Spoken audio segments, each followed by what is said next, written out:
treat it that way. And it starts with the president. Congressman Deutsch, if you've got a few moments, stand by for me just for a few minutes. Sure. The Rules Committee has taken up this conversation about removing the president from office. This is Oklahoma Congressman Tom Cole, Republican from Oklahoma. Let's just listen in for a few moments. And a sobering day. Listen up. And one full of tragedy that will cast a long shadow over the Congress in the weeks and months and frankly years ahead. Sadly, we're here today again on a grave matter. We're meeting to discuss HRS 21, a resolution sponsored by our Rules Committee colleague and friend, Congressman Raskin. This resolution calls on Vice President Pence to convene the officers of the cabinet and invoke Section 4 of the 25th Amendment, declaring the President of the United States incapable of executing the duties of his office. While I greatly respect my friend, I think this resolution is misguided and inappropriate for the legislative branch to pursue. Under the 25th Amendment to the Constitution, the responsibility for initiating the process for making a determination as to whether or not the president is unable to fulfill his or her duties lies solely with the vice president. There's no role for Congress absent a dispute between the president and the vice president and cabinet over his or her ability to fulfill those duties. And though Congress may designate another body besides the cabinet to exercise its power, to date it has not done so, nor is it achieved by this resolution. With today's resolution, the majority is asking the House to assume a power it does not have. The House has no role in initiating Section 4 of the 25th Amendment, not even through a non-binding resolution, and we should not pretend otherwise. Instead, that power lies with the Vice President and the Cabinet. I have to say that during last Wednesday's events, Vice President Pence showed sound judgment. His performance was above reproach. Indeed, he fulfilled his oath of office and acted in a manner befitting his constitutional role as Vice President. We should call this resolution what it is, a transparent attempt to pressure the Vice President into performing a duty he does not believe is necessary at this time. The Vice President has not done what the majority wants him to do. And so they are pushing him forward this resolution, in an attempt to make him execute the House's will. I have strong faith in Vice President Pence and believe he will consider his constitutional duty in the same manner that he carries out all other constitutional duties, in a forthright manner that fulfills his oath of office. Should he believe that the 25th Amendment needs to be invoked, I have faith that Vice President Pence, both as a leader and as a former House colleague, would exercise good judgment with respect to performing that duty. Again, Vice President Pence's record of sound judgment in times of crisis should speak for all of us on this issue. Last Wednesday's events were deeply troubling for the nation, Mr. Chairman. There's no one joining this meeting today who condones the violent and destructive actions of the mob that stormed the Capitol last week, sought to harm innocent lives and disrupt democracy at work. Indeed, it never should have happened. And I cannot condemn the lawless perpetrators of the crime strongly enough. And I know that we are all committed to ensuring justice is served to the fullest extent of the law. However, I believe the resolution before the committee today will not achieve the desired result. With that, Mr. Chairman, I yield back.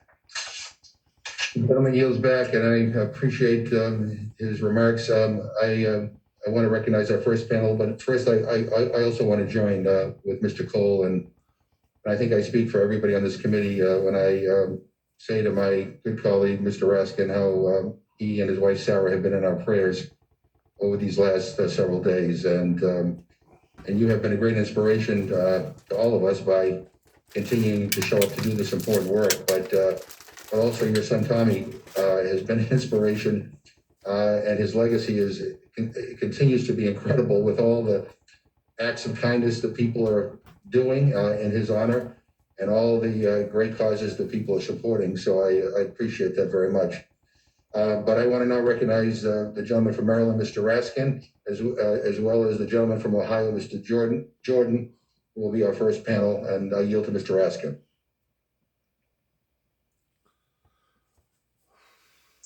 Mr. Chairman, thank you for your extremely thoughtful and loving remarks. Thanks to you and every member of this committee. Everyone has reached out to me and to Sarah and to our family in this moment of terrible heartbreak and grief for us. And we really are a family here on the Rules Committee. Mr. Cole, I am moved beyond words by your very tender thoughts, and I treasure your friendship, and I always have. And in recognition of that, I'm not even going to respond to your comments for a few minutes. I'm going to talk about some other stuff, and I'm going to come and try to refute your always dangerously logical and precise arguments. But I think I've got some refutations of the things that you're saying. And I do hope that our whole committee on both sides will think of this resolution as a way to bring not just the committee, but the whole House of Representatives together in making clear that what took place is absolutely intolerable and unacceptable. And it is critical for us now to make clear that this was an absolute dereliction of presidential duty. It is very clear that the president did not discharge the proper duties of office.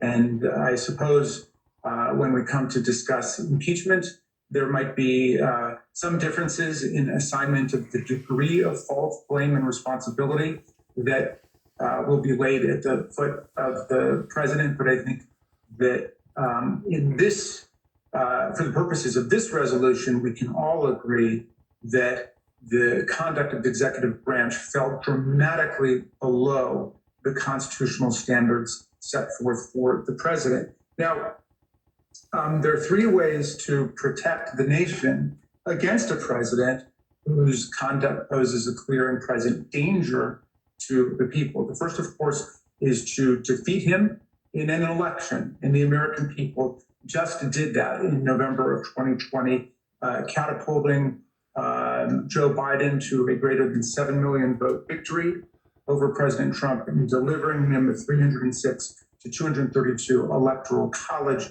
victory, a margin that President Trump had described as a landslide when he won by the exact same numbers in 2016. So this the people have done. This the people have already accomplished. And it is indeed President Trump's persistent and obdurate refusal to accept these election results and this outcome, and his determination to discredit, nullify, and overturn the election results that has led us to the current national crisis. The second way to remove a president who has proven himself a danger to the republic and to the people is to impeach him in the House for having committed high crimes and misdemeanors within the meaning of the Constitution, and then trying him in the Senate. This is, too, a familiar mechanism that the committee knows well. And you will remember the marathon 10-hour session that our former colleague Doug Collins and I had back in December of 2019 when we voted to bring to the floor articles of impeachment relating to the president's efforts to pressure a foreign government to get involved in the 2020 presidential campaign here in the United States and to smear Vice President Joe Biden. Now, the final mechanism for removing a president who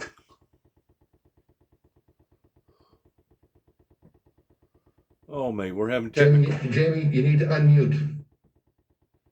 There you go. the final mechanism for removing a president who is failing to meet the most basic duties of his office and indeed actually harming the republic with his conduct is the 25th Amendment. Now, the whole purpose of the 25th Amendment, which was adopted in 1967, is to defend the stability of the republic and to guarantee the safe continuity of governmental operations at the very highest levels.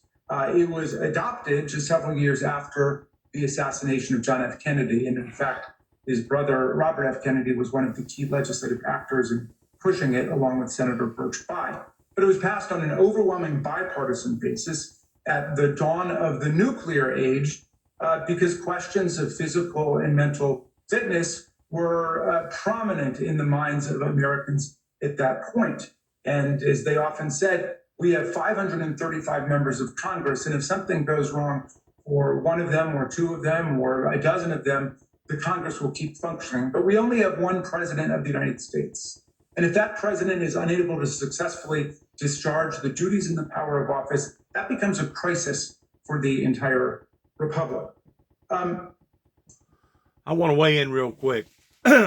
Whenever they passed that shortly after JFK got assassinated, Congress knew that that was an inside job. They knew that that was coming from within one party or the other, towards allowing something like that to take place with the president.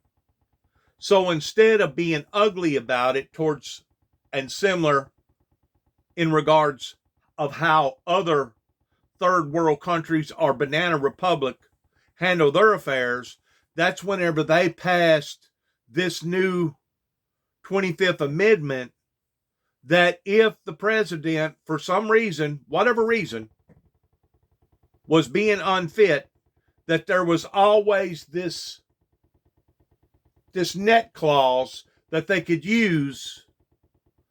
That way they didn't have to go through the extent of actually assassinating an American president.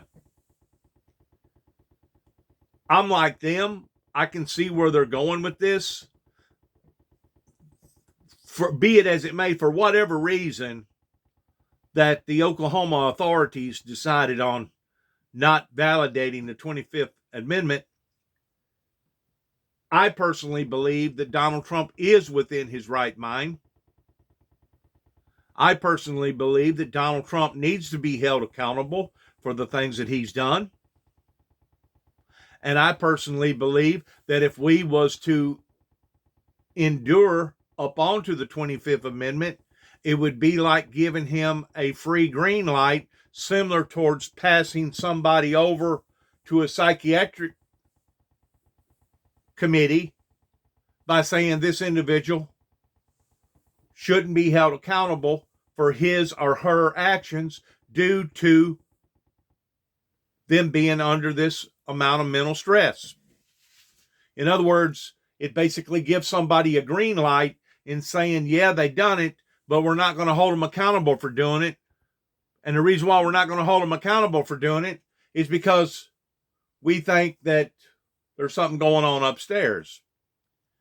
If any people at all in his cabinet should frown, I agree, it should be the vice president. The vice president in initiating the 25th Amendment. The vice president by convincing the president that if we go ahead and have you walk away and later I pardon you, then it's going to come back and bite me. It's going to come back and bite the vice president. You keep in mind, whenever they make these decisions, these are long life decisions, and it's not just pertaining to the security of Secret Service being at guard at their lives, the rest of their lives, but there's also lots of benefits that come along with these privileges. And whenever you're talking about taking these privileges away, whenever somebody resigns, that is a monumental lifelong decision that could affect not only the individual, but it could affect their whole family and their whole business. It could affect everything about them. I don't know which way that this is going to float, one way or the other, but the bottom line is this: Donald Trump purposely set that up through social media and open platform media. It wasn't just social media. It was mainstream media. That he set that up January the 6th to have made it unfold the exact way that it unfolded. He actually anticipated on it actually becoming a bloodbath. I couldn't tell you how many times, and people that's kept up with this president can tell you how many times that he has purposely delayed Congress by extending or borrowing more money so that we can run wanting to shut the government down, wanting to shut the government down, wanting to shut the government down. I couldn't tell you how many times that he's done that. He has been a pain in their side ever since that he has become president. Why he has done that, I'm sure he's got his personal reasons. Donald Trump does. But the fact of the matter is, by him trying to formulate a coup the way that he did, and that's exactly what it was a coup that he was forming towards overriding the people's decision. He should be held accountable to the fullest extent of the law. Now, be it as it may, what that may be, I don't know. Only Congress and the Senate will be able to make those decisions, because that's way above my pay grade. And odds are, whoever gets a hold of this message, it's going to be above theirs too as well. But the bottom line is this: there is a reason for not pursuing the 25th Amendment. It would be as the same as an attorney and a doctor getting together by saying this individual is psychiatrically unstable, they're psychiatrically, psychological, emotional, chemically imbalanced, and that we need to excuse them for their actions because they shouldn't be held accountable for their actions. There's a reason why that the 25th Amendment on this particular case shouldn't be pursued, and the reason why is because I believe that Donald Trump did know. In ways, he's been wanting to look like he was an individual that didn't actually know what he was doing or why he was doing it. But in reality, he knew exactly what he was setting up. And the bad thing about it is, his right-hand man, Pence, already knew that, had to have known that, by the way that Donald Trump and others in his cabinet done that. And what if, let's just say hypothetically, that the looters, I'm going to call them looters, did accomplish by going in, holding people hostage, killing Nancy Pelosi, and hanging Vice President Pence from the gallows? What, hypothetically speaking, if that would have occurred? Do you not think that that would have turned this country totally upside down to the point that it would have possibly bled all the way down, not only to the federal government, but to the state government and through the local government, to the point of being nothing but a civil war, a bloodbath? Sure it would have. It would have torn this country apart. Me, as a Native American, and speaking for the Native Americans, believes that this country has seen enough bloodshed in regards towards us trying to establish our laws.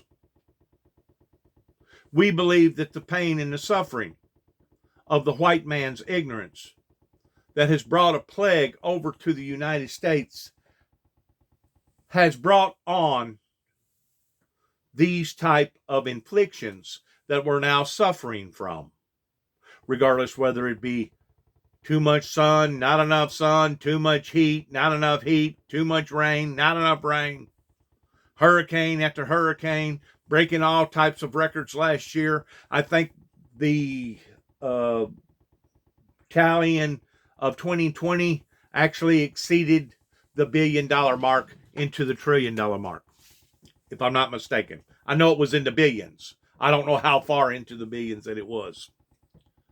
But to see this year after year after year, and to see this type of punishment being brought upon to the people, you have to start scratching your head as Native Americans and wondering, what have we done wrong, great Creator, that this type of retribution has befallen upon to us from the skies?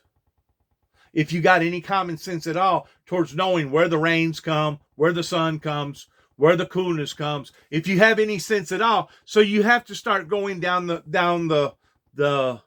line and putting the dots together towards, okay, we're not doing this, and we are doing this, and what's God holding us accountable for? And whenever you get to checking off everything, it all leads back to the white man, the European man, that brought his traditions, that brought his ideology, that brought his deceitfulness from overseas over here. And it has basically contaminated the American structure of life. Contrary to popular belief, the 25th Amendment has been activated and employed numerous times since it was adopted back in '67. Section 1, which establishes that the vice president becomes president in the event of a presidential vacancy, was used when President Nixon resigned and Gerald Ford became president. Before that point, it was unclear whether the vice president was actually becoming the president or just exercising the powers of the president. And it was the 25th Amendment which settled that question in Section 1. Section 2 established the way to fill a vacant vice presidency. And that took place when, for example, Spiro Agnew resigned as vice president, and then President Nixon followed the provisions of Section 2, nominated Gerald Ford, and he was ratified by majority vote in both houses of Congress. Now, Section 3, I like to think of as the section that deals with the famous presidential colon, because it has been used when Ronald Reagan underwent colorectal surgery, and he voluntarily and temporarily transferred the powers of his office to George Herbert Walker Bush. And then after that incapacity ended, he, by letter, resumed the powers of the office. President George W. Bush himself invoked Section 3 in transferring the powers of his office to then Vice President Dick Cheney when President Bush underwent a colonoscopy. And it's been used several times in the context of colonoscopy and other surgeries. But today we're looking at Section 4, which we are asking the Vice President to invoke by activating and mobilizing the cabinet to declare what is patently obvious to a horrified and anxious nation. The president is not even minimally discharging the basic duties of his office. Now, my friend, Mr. Cole, says that in drafting and adopting such a resolution, we would be operating outside of the proper legislative sphere under the 25th Amendment. On the contrary, if you go back and look at the legislative history of the 25th Amendment, it was deeply intended by Senator Bayh and Senator Kennedy and all of the members who were involved in it to promote collaboration among the different branches to guarantee the stability of government and the continuity in office. Now, Mr. Cole, of course, is right that it's up to the vice president, and we're not trying to usurp his authority in any way. We're trying to tell him that the time of 25th Amendment emergency has arrived. It has come to our doorstep. It has invaded our chamber. We just saw the unprecedented event of hundreds or even thousands of members of a mob entering the Congress of the United States without going through metal detectors or any kind of security screening, occupying the floors of the Senate and the House, occupying the offices of our leaders, chanting, "Hang Mike Pence," yelling, "Where's Nancy?" Many of them were brandishing weapons, guns, knives. Some of them had zip ties to handcuff people's hands.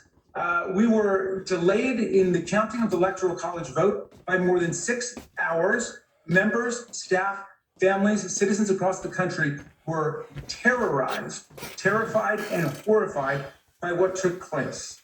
And no amount of euphemism or displacement on anyone's part across the country will ever let us forget what took place on that day. Now,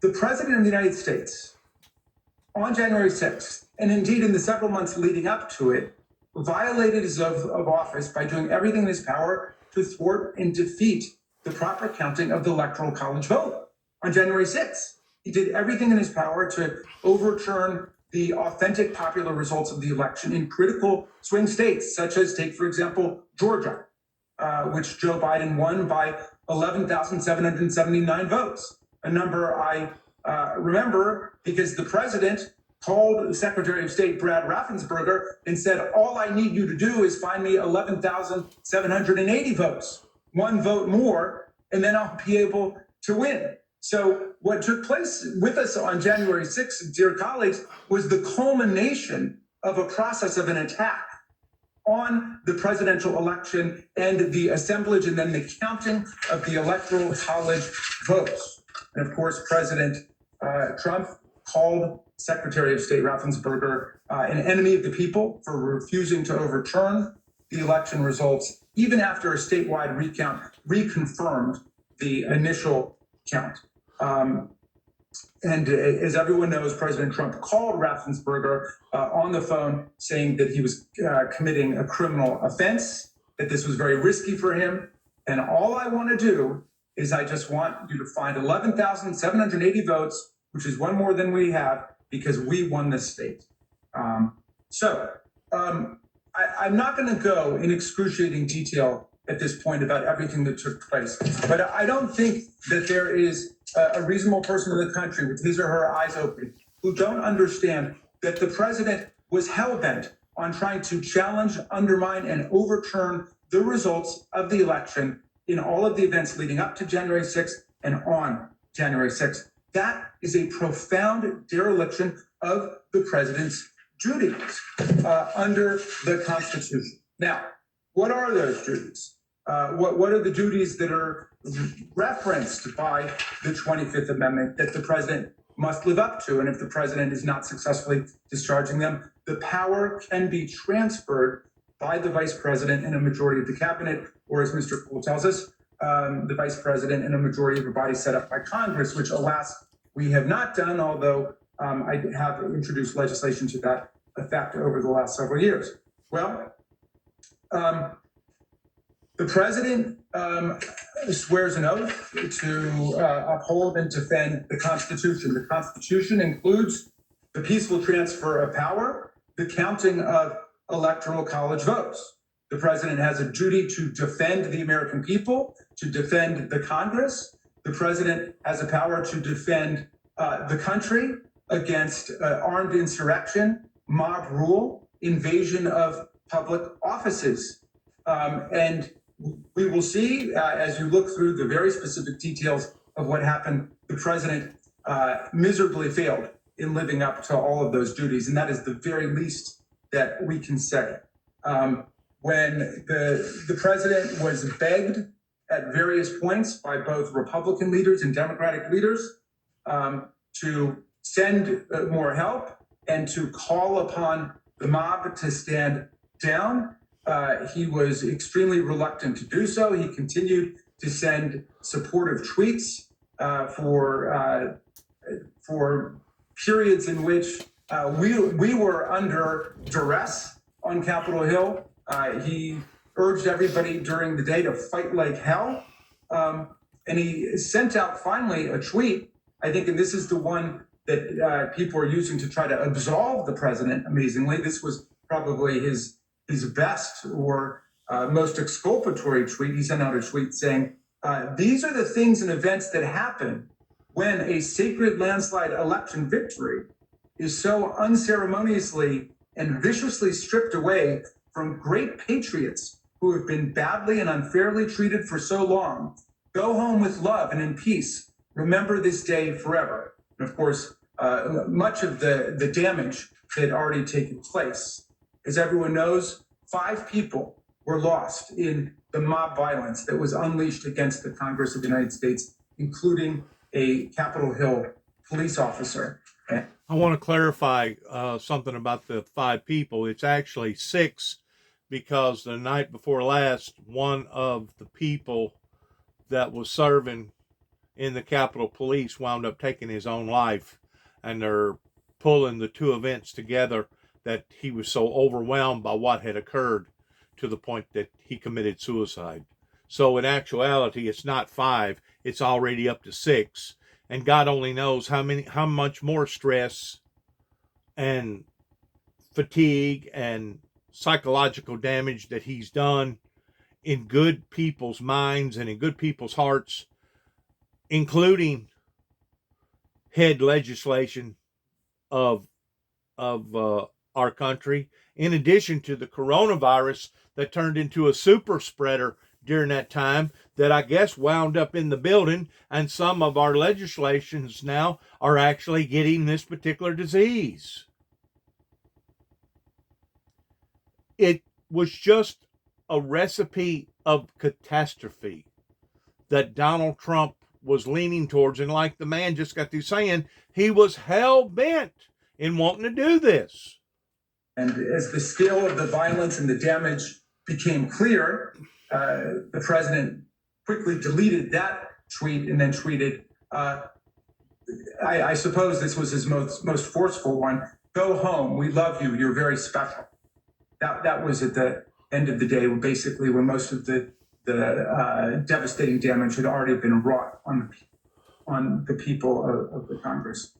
My friends, when we talk about the 25th Amendment, we don't have to find that the president committed a high crime and misdemeanor in inciting this mob insurrection. And I think there's overwhelming proof that he did, but we don't have to prove that for the 25th Amendment. All we have to ask is whether the president lived up to the most basic and minimal expectations for his duties of office. Can you imagine any other president of the United States doing what this president did? Can you imagine President Bush doing that? Can you imagine President Obama doing that? Can you imagine President Lincoln doing that? Franklin Roosevelt, the Democrat, or Teddy Roosevelt, the Republican. Can you imagine any other president in our history encouraging and fomenting mob violence against the Congress of the United States, against our people? That's the question. And if you're with me and you can't imagine any other president doing that, and you think he failed the basic duties of office, then I think the vice president has a duty to act.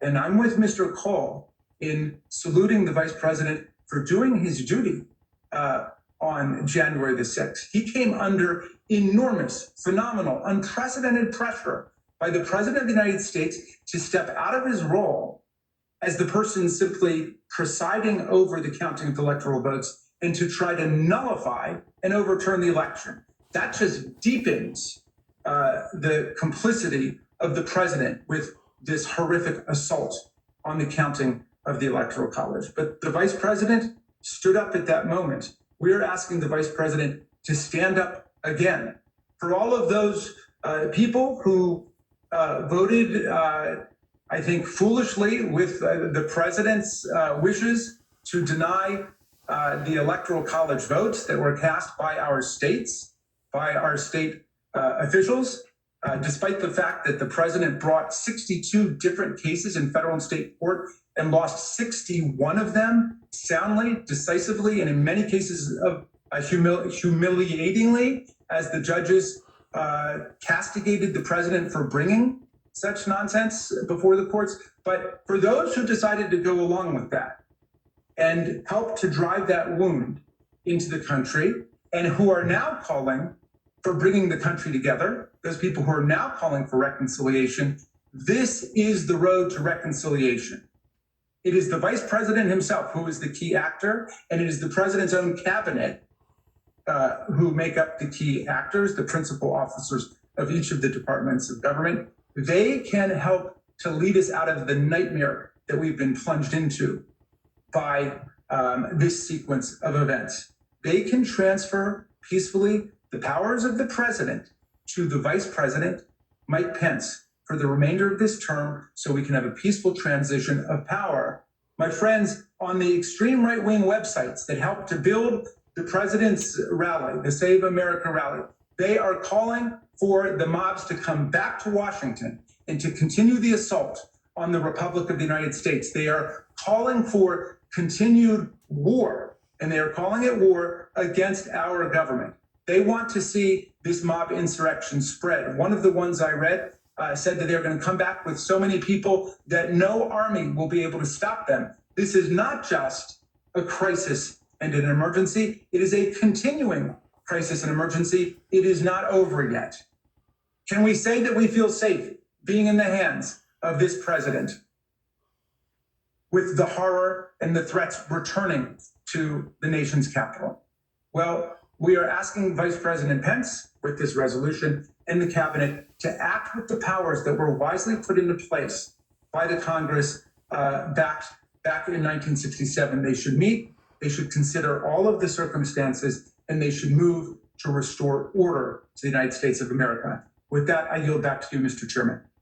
The thing about it is, by throwing the monkey on the vice president's back, now how's the rest of the people going to look at it towards him making some sort of a pre-agreement with the president, with the current president, that I will pardon you by me doing this? It makes it now look like both of them are in cahoots, which who's to say that they wasn't in cahoots to begin with? I don't know, but we do know this, that at the time of crisis, before the crisis ever hit, Mr. Pence done the right thing.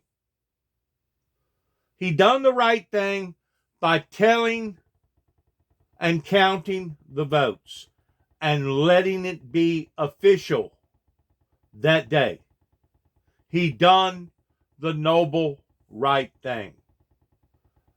I'm just thinking in my mind that if this president gets a get out of jail free card because of Pence, how is the rest of the world going to defy him now and him being in cahoots with this whole charade that happened January the 6th? As far as I'm concerned, I put this in a deeper status than 9/11, because 9/11 was based around terrorism that come from over the pond, that come from overseas. It was another entity that attacked us during 9/11 that brought this type of terror and this type of horror into our lives. As far as I'm concerned, this goes deeper than that, much deeper, because this was from within. And like the man just got through saying, what's his name, Livingstone or something like that, the president was hell-bound. And you know good and well, anybody that was in his cabinet, in his immediate administration, had to know what he was doing, what he was thinking, why he was thinking it, why he was doing it. They had to know. That's what makes a conspiracy, is two or more people that has been involved in the same movement. That's what causes a movement, a conspiracy. Two or more has to have the same mindset in what they're doing and why they're doing it. So by him throwing this monkey off on the vice president is going to basically destroy his future in serving the people towards political affairs. And that's probably the reason why the House is leaning more towards another impeachment than they are towards the 25th.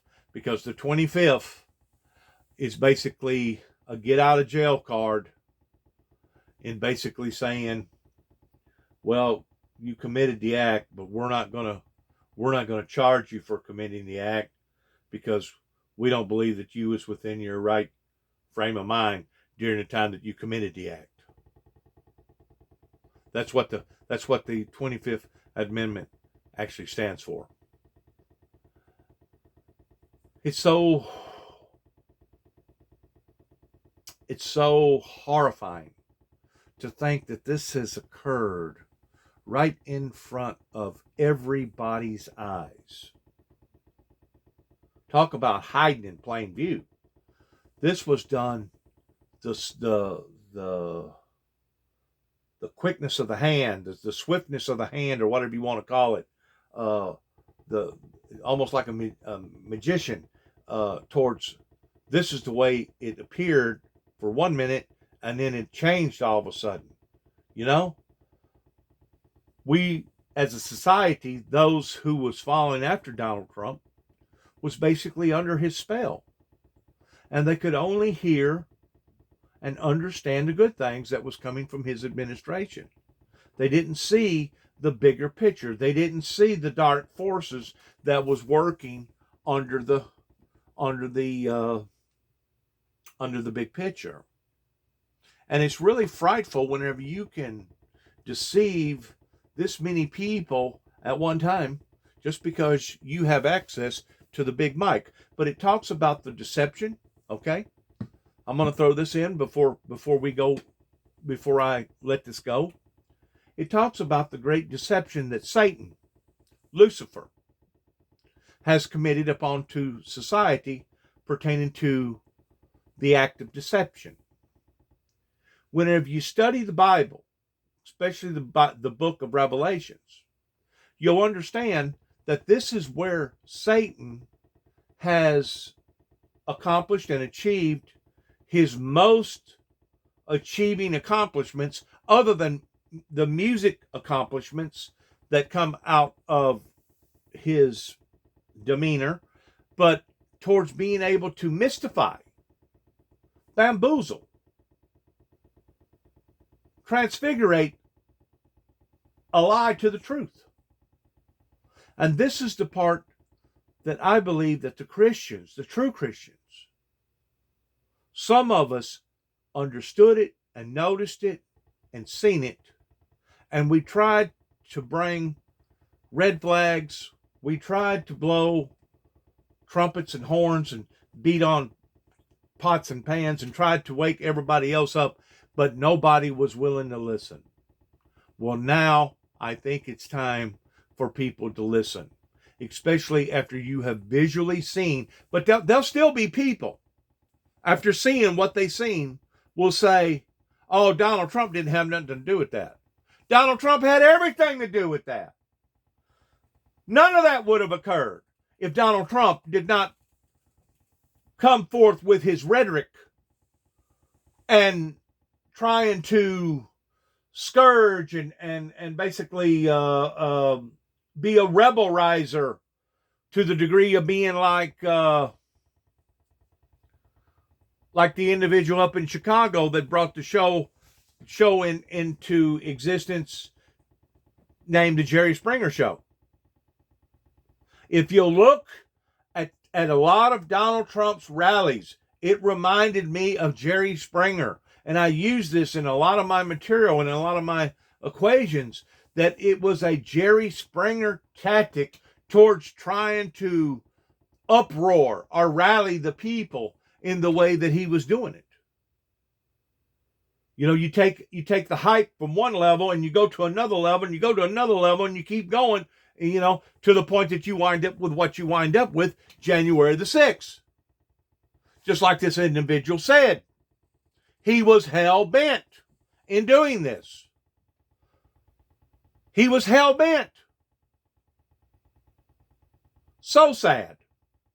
We have reached a point in time in history that I truly believe that our forefathers, our ancestors, the ones that created, the ones that manufactured our Constitution, the framers, are probably all, not just President Lincoln, but probably all of them are literally rolling around in their graves thinking to themselves, how did they wind up not catching this whenever it was done right in front of their very eyes?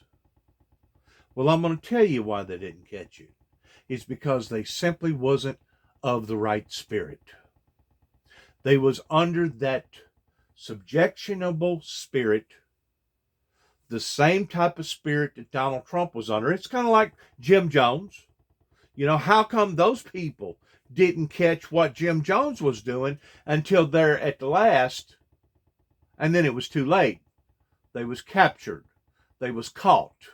And then those that was trying to run, Jim Jones and his main initial party basically shot and killed him or forced him to drink the Kool-Aid. Same thing happened with Hitler. Hitler kept his base under his subjection, under that type of rule, under that type of being tranquilized under that type of spirit. And it wasn't until there at the last, whenever various people got to waking up and realizing, my God, this man has led us down a road of destruction. And of course, Hitler, rather than being caught, went ahead and took his own life because he knew what they was going to do to him. He took his own life, knowing the consequences that was coming. So in essence, Hitler was not crazy. He was far from being crazy. He knew exactly what he was doing. He knew exactly the type of horror and the hurt and the pain that he had created. And it just didn't start during the time that he rose to that power. If you'll study Hitler, it actually goes all the way back to whenever he was a teenager, in his 20s, whenever he started doing things politically in the eyes of the people. And then throughout the 30s, you had your sympathizers that come over here to America that was trying to preach his rhetoric. That way, whenever all hell did break loose in the 40s, you would have people over here in America, such as what we have today pertaining to the Aryanhood, that are sympathizers with the Hitler movement, the Nazism, Holocaust. You have people today that either are in denial or they'll tell you that they had it coming to them, subjected to this type of insanity. That's exactly what Donald Trump done. He subjected people to his type of insanity.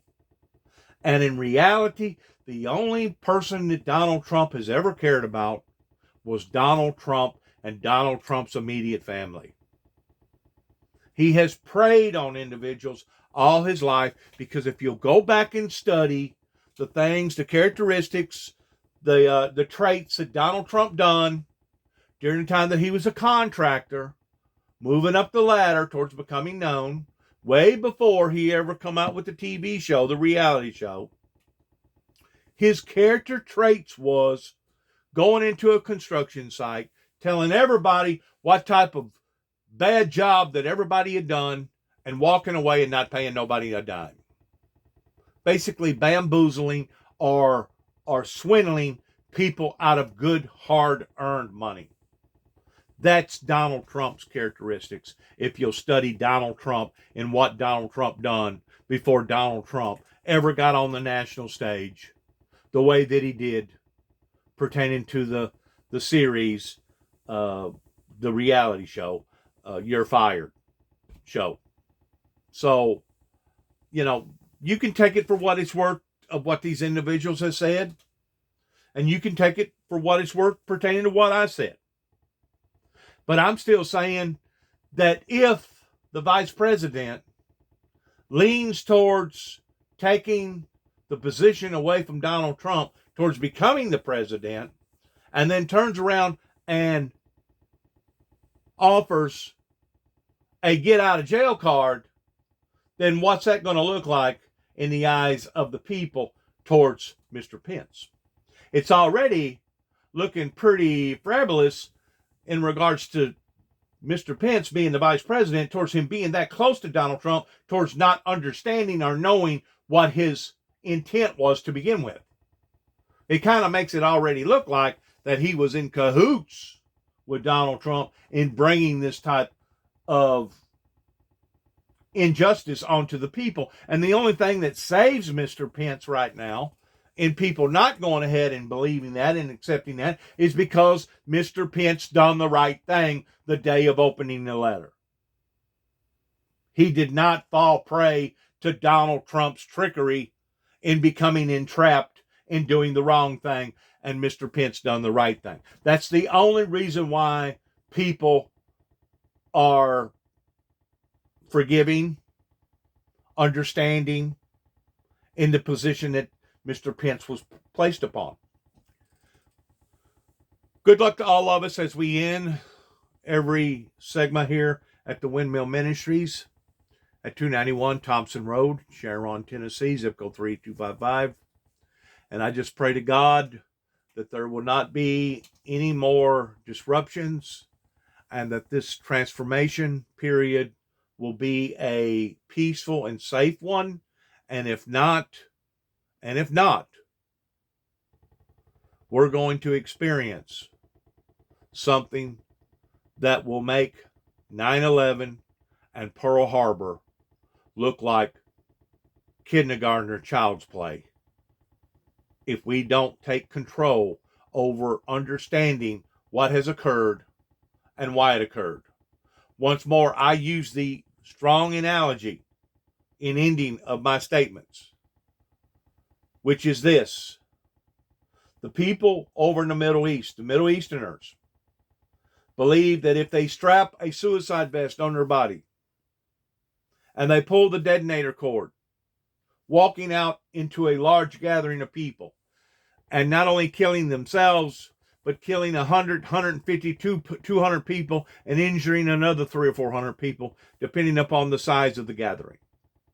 They have actually been brainwashed in believing, for the most part, that they're going to die, go live with Allah, have 99 virgins, and drink all the wine that they want to drink once they make it into heaven. Now, you know as well as I do, this is a fantasy, and this is a nothing but a misleading, deceivable